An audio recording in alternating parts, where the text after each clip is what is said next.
Mm-hmm.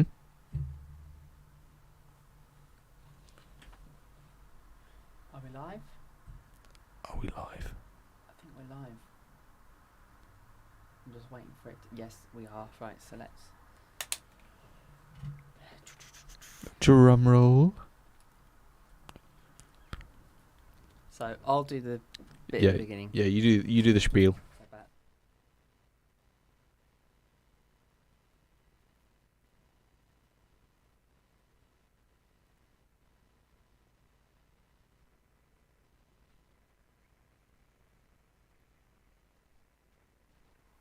And welcome aboard to our YouTube channel. We are back. Tommy, welcome aboard. Hello, Dan. It's been a bit of a gap, hasn't it? It's been a very surreal couple of weeks, I think. I'm just sorry, just move the camera there. I've seemed to have now cut my own feed off. So unfortunately, we did, in the middle of all of this, lose Her Majesty the Queen.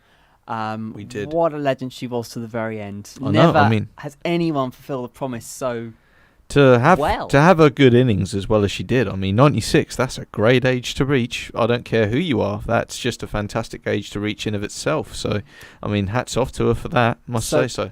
Obviously, of course, that is the reason we've been away for the past few weeks. Yes. Because we just didn't think that it would be appropriate to be doing reviews Yes. over, of course, such a big period of mourning.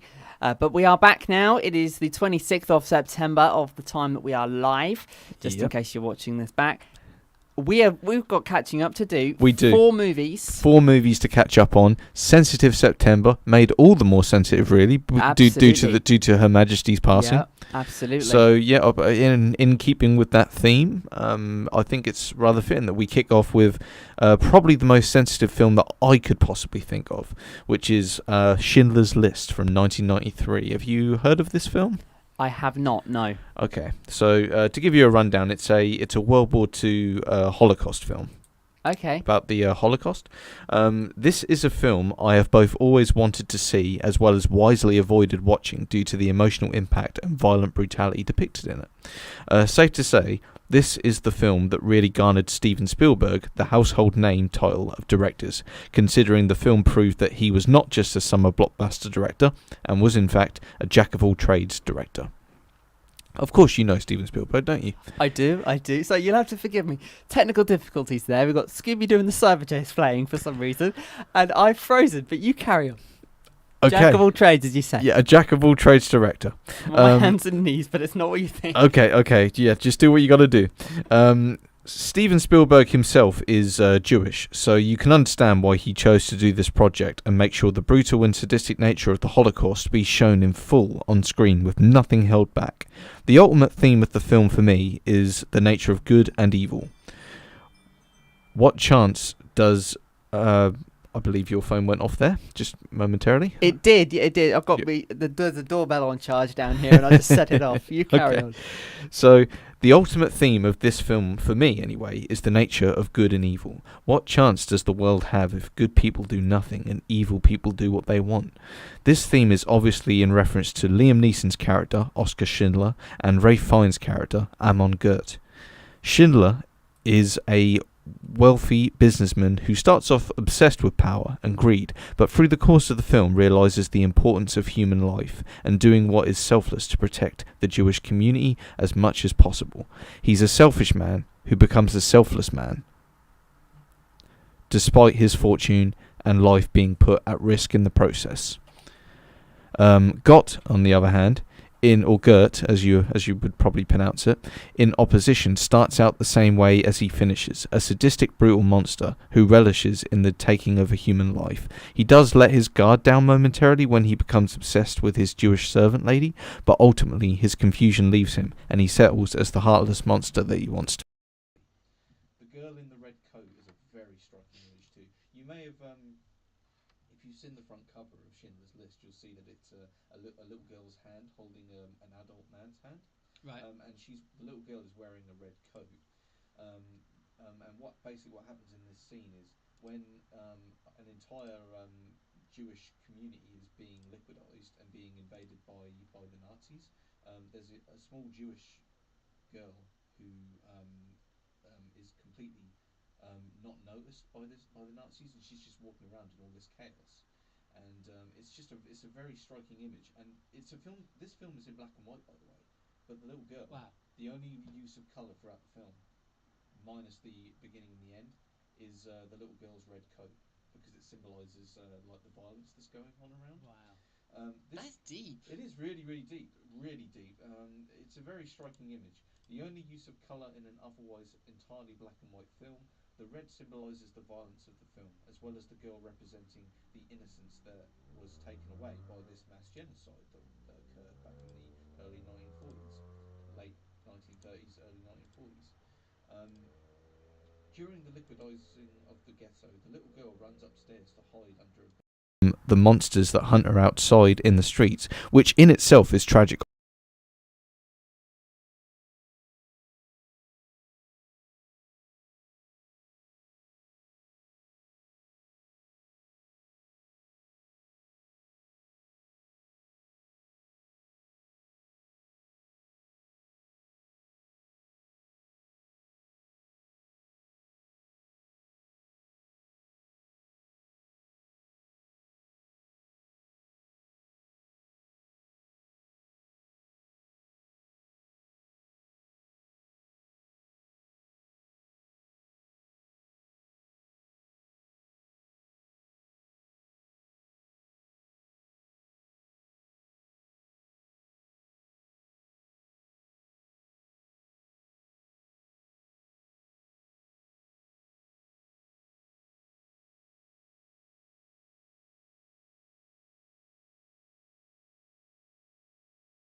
Cinema. Not the easiest to watch, but nonetheless, it's a film. I'd go as far to label this film the most important film ever made. That is how I'd label it. That is absolutely amazing. It's a 5 out of 5, and I'm surprised you might not have been made to watch this in history back in school, because No. a lot of schools have been made to watch this, and I think rightly so. Even though it might not be appropriate for high school children to Yeah. watch, it's something that does need to be watched, because you do need to learn these things. Otherwise, if people forget history, well, Yeah, what do we learn? If I mean, people nowadays- forget history, then the people who forget history are doomed to repeat it, Yes. and that's why it's very important. That's a really good way of putting it. And I suppose history has taught us, especially as a country as well, we've learned a lot about, I mean, I've learned a lot of history for this country just in the last couple of weeks alone, but a lot of people will refer to certain parts of history as, you know, like, for example, racism in sport, Yes, or even in general still existing. It's actually just an example of where... it is. films like this- It's a very vital example of it, and films like these and 12 Years a Slave and Schindler's List, they're both very important to always be viewed for future generations, just so the same mistakes are never repeated. So, without question, Dan, 5 stars from me. It's just I can't fault it at all. It's just a perfect film in all the right ways and all the wrong ways. I can't fault it. It's incredible. And then we'll move on to the next film. We will. I'd like to just apologise to those of you having a great time watching. Do you know, I don't even know what you're watching. You're watching some mishmash of us, basically. And of course, I'd like to just clarify that Scooby-Doo and the Cyber Chase is a film we reviewed earlier on this channel. It's not what we're reviewing now. I would like to clarify there is a Seeing huge that. difference between Schindler's List and Scooby-Doo and the Cyber there is Chase. a huge difference. So I do apologise. I don't know what you're looking at there, but from what I can see, everything is now fixed. Good, Just good. as you wrap up film number 1 Film number 1. of Sensitive September. But we must Film continue it. number 2. Number 2 is another... This film is a favourite of mine. Okay. Planes, Trains and Automobiles. It's a I've not heard of this. it's a John Hughes comedy with John Candy in it. Do you remember John Candy from Home Alone, the big guy that helps the mum get home in the lorry? Yes. Yeah, it's a road trip movie. Is he the same guy in the Uncle Buck film? Yes, Yeah. you've seen Uncle Yeah. Buck. Oh, brilliant! That's great. I didn't know if you'd seen Uncle Buck, but yeah, I love Uncle Buck I as well. don't even remember seeing it, but I know I've seen it. This film is an absolute favourite John Hughes directed film right here for me. The comedy is brilliantly written, the music is movingly wonderful, and the story/characters are written with so much heart. It's brilliant. Neil Page. This is the summary of the film. Okay. Neil Page works in New York but lives in Chicago and wants nothing more than to get home in plenty of time for the Thanksgiving holidays. Neil meets a fellow traveller by the name of Del Griffith on the way of the journey home, and one thing leads to another before it seems near impossible to get home, and Del's accidental/overly talkative nature makes the trip so much more entertaining for us, yet much more of a disaster for Neil. So it's a buddy road trip movie, Right. Okay. with a lot of heart woven into it. Right off the bat, this film has so much character development thanks to the brilliant straight man/laughable idiot duo performance by Steve Martin and John Candy. It's great because at the beginning, when Del is annoying a suffering Neil with his constant talking, you think that this film will just take the route of Neil puts up with Del for so long before finally losing his temper with him at the end of the second act before they become friends again in the third act. But no, this movie surprises us by going in a different direction. Okay. They have a huge argument during the first act where Neil expresses how much Del annoys him and Del expresses just how miserable Neil is. This is a great example because the characters have this out in the open early on, so the rest of the film can be about how the characters learn from each other, how to be better people. Wow. So they get that big argument thing out of the way first, and then the rest of the film is just, You it's get- so much more fun because everything's already been out in the open with this row that they've had. So you get a nice, good bit of character building up just in a burst. Definitely. I love John Hughes films like Ferris Bueller's Day Off, The Breakfast Club and Uncle Buck immensely, shall I say. Immensely, yeah. That makes more sense. It makes sense with my own writing there. But this film conquers all of them when it comes to just how much depth, heart and emotion is put into this film. The comedy of the film is genius as well. From the scene where Neil loses his temper with the airport check-in lady to the scene where Neil gets picked up by his balls and then he has a high-pitched voice in the next scene. It's great. It's just great comedy stuff, really. But done well. It's just done really, really well. Plus the scene where John Candy appears to be Satan is genius. There's a flash sequence where they go between two lorries and there's like loads of static electricity going on around them, and then Steve Martin turns to John Candy and he's dressed as a devil and he's laughing evilly at him. It's just so funny. The ultimate theme of this movie is about how two people can learn from each other to be better people.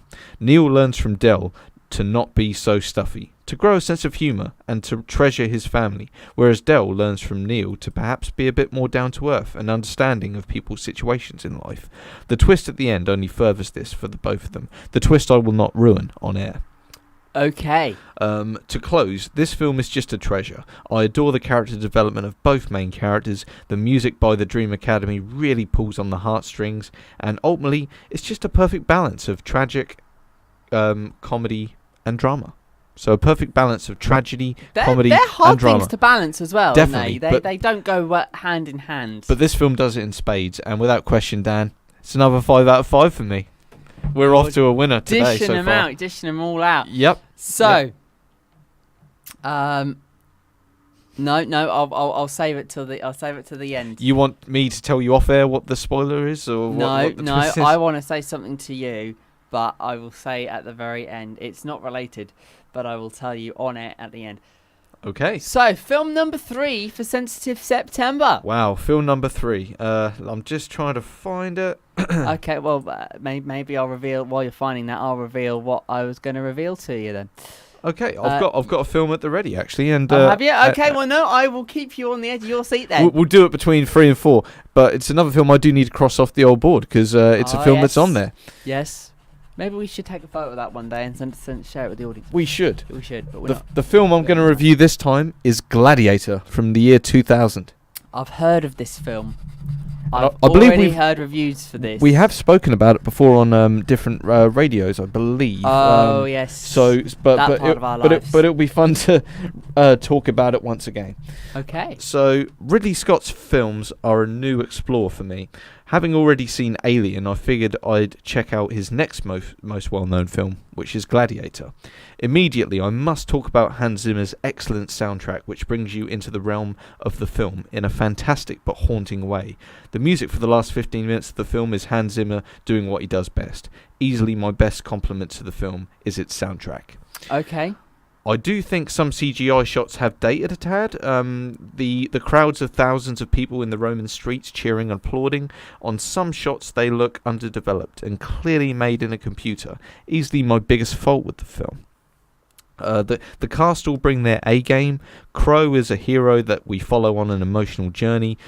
Phoenix is Joaquin Phoenix and Russell Crowe. Joaquin Phoenix is a captivating villain, and Connie Nelson is easy on the eye and also brings a performance of a woman who only wants best for her son. It's a much shorter review, this one, in comparison to the other two. Right. But to close, this film is a sword and sandal film on a grand scale with an adventure feel to it and a heroic character that you follow through its 2 hour and 30-minute runtime. So it's quite a lengthy Quite a film. long time, yeah. Ridley Scott delivered a great film that rightly earned its place at the Academy Awards for the following year. So on that note, Dan, I'm going to award Gladiator 4.5 stars out of 5. We're going down. We are going We're down going slowly. down. And Oh. it's also producer man Steve's one of his favourite films, probably in his top 5 favourite That would films. be why I've heard about it then, because he doesn't. I can't shut the man up. I just. He ignore- actually gave it 5 out of 5, but Yeah, for me I it's thought he it's a would. I solid thought he would. 4.5 out of 5 for that. That's still fair score. Still a fair score. Yeah, 100%. Well, But that was a pretty short review. That was a short, but that was one of my That's early right. reviews that I wrote. These Yeah. the other ones that we've spoken about have been quite recent in You've comparison. downloaded Grammarly, I see, and you've gone and upped all the. Oh, sorry, I shouldn't say the product name because that's YouTube's job for 10 minutes before you try and watch anything these days. So, The big one. the big one, the finale of Sensitive September. Okay, Hit me with it. The Hit us with it. Shawshank Redemption, one of my favourite films. This film takes you again. This is quite. This was actually how this was not gonna come up. But Dan. You carry This on. was my third review I ever wrote on Letterboxd, I so know. it's quite short. But Read it. this is my third favourite film of all time. I know, I'm So, aware. Yeah, Let's get to it. go on. This film takes you on the grandest of emotional adventures, and yet ironically the characters stay within the 4 walls of the prison for the entire picture. I consider a masterpiece in cinema, a film that you can rewatch and notice new things every time you do so, and you certainly Yeah. do with The Shawshank Redemption. From the dialogue that references future events, like are we allowed to swear on here? Yeah, it's YouTube. Yeah, good. There's a quote in there where someone says to someone who's wishing to escape, it's a shitty pipe dream. That obviously foreshadows something very crucial to how he escapes, to the way the parole officers dress/speak to the prisoners to represent the decades that the film courses through. It courses through the 1940s, the 1950s, and the 1960s. So they go from treating these prisoners. Mad. They go from treating these prisoners really horribly to then, like maybe softening up to them. Sometimes even seeing women in power, because that progressed from the 40s to the 60s, where women had a bit more vitality in those Again, kind like of things. you said about history, it just. Oh, this is okay. Yeah, it's incredible. Yeah, Carry yeah. on. You carry on. My all-time favourite character in the film, surprisingly, is actually the music. Thomas Newman's soundtrack is so bold and so poignant that it speaks to you to tell you what emotions you should feel in each scene, and it is a soundtrack I can listen to over and over again. That is what you want out of a movie soundtrack. It though. is, and like music, Ticks all the boxes. music is so important in film because it's meant to tell the audience what to feel, Yep. and it certainly does in this film. Nevertheless, the cast 100% all bring their A game to the film. You can tell each and every one of them knew just how special this film would turn out. Tim Robbins and Morgan Freeman especially. You know Morgan Freeman, of course. Please tell me he didn't play God in this. He did not play God in this one. Oh, yes, there we go. Nonetheless, a godly performance. Of course. You expect nothing less from Morgan Freeman. Of course, of course. Nothing less. Those two actors create a moving friendship that spans across decades in the film, yet teaches the audience about what matters in life, i.e. hope and friendship. To close, this film would be a film I would recommend to any person.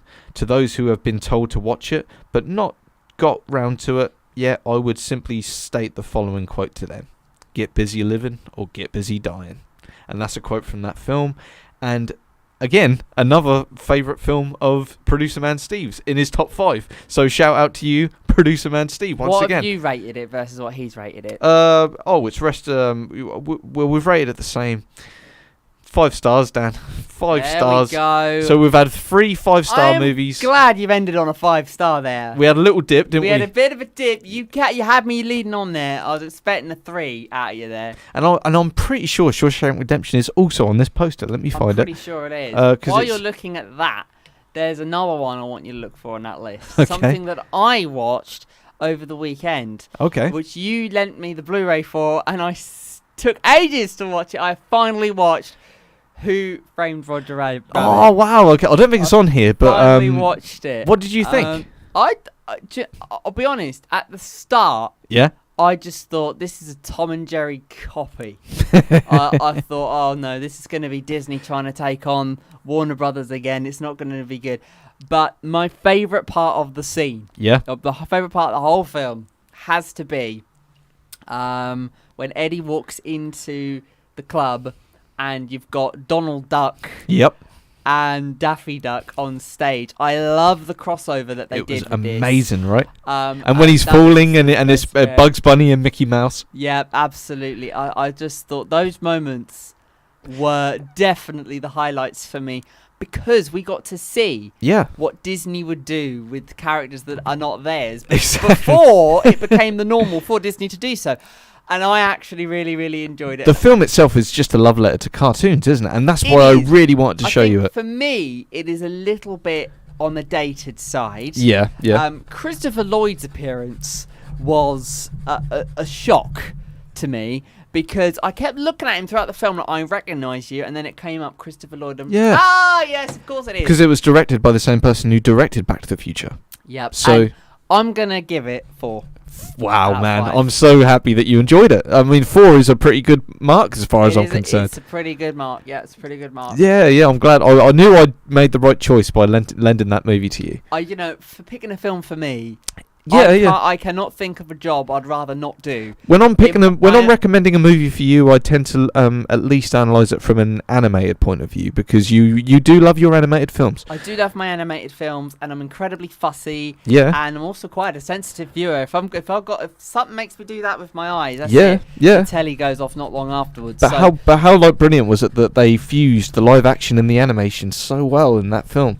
well, know? let's put it this way: they did a whole 4 stars better than Space Jam did. Yes. I mean, apart from the soundtrack of Space Jam, which I liked, which apparently we can't talk about now. Yep. That film should never have happened. No. But there you go. Do you know what though? I used to be quite freaked out by Who Framed Roger Rabbit. The ending bit with Christopher Lloyd with his eyes. That was a bit on the disturbing side. Yeah. But for the time it was made, if they'd have made that today and it came out like that, I'd be like, oh my god, the quality's just awful. Yeah. But you've got to take into consideration the fact that yes, it is dated. That was made in the late 80s, wasn't it? So I mean, you like can't fault that to fuse like live action and animation so well. I mean, hats off at to them. that early stage as well. Yeah. I actually won't give it a rating myself yet because I need to rewatch it first. I haven't watched it for Well, a good 10 years. I'll give you the disc back and you can do that. But I love the bit at the end when it says that Warner Brothers characters were used with permission. It's actually all highlighted, big letters, with permission. Like, yes, we obviously assumed that, Disney.